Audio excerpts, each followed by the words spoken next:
We are seeing quite a lot of COVID-19 activity in across all of Haliburton, Kawartha, Pine Ridge region right now.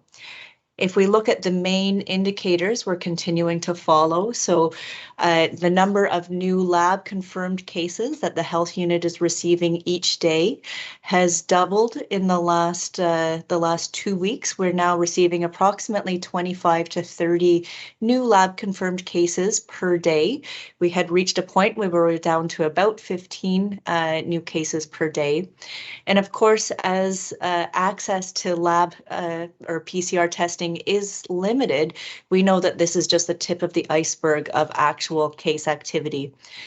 Likely many more people that are having a positive rapid antigen test at home, or might be symptomatic and not actually and don't have a test at home, but are presumed to have COVID-19.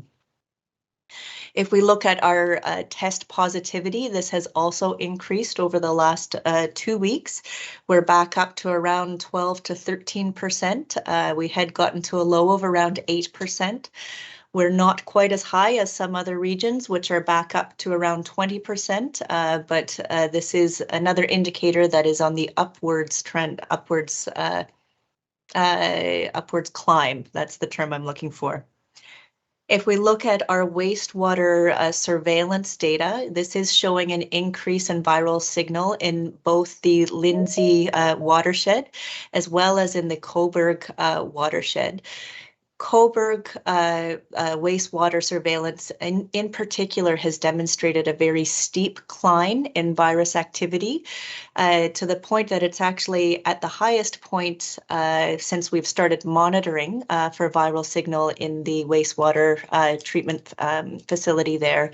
And it's actually 5 times higher than what it was at the peak of the previous Omicron wave in January.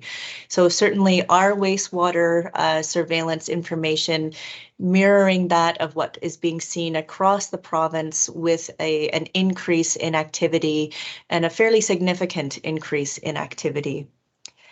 The number of outbreaks that we're monitoring has started to increase. We're currently at 5.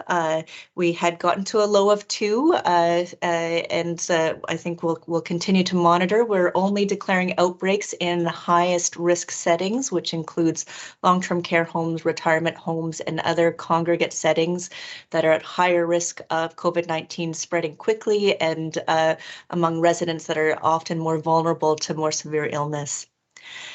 We are perhaps starting to see early signs of an increase in hospital admissions. Certainly this hospital admissions hadn't stopped from the previous wave, it had slowed, and early signs now that we're starting to see an increase again in hospital admissions, and fully expecting over the next 3 to 4 weeks that we will continue to see an increase in hospital admissions across all 3 geographic areas of the region, based on the amount of virus activity that we're seeing.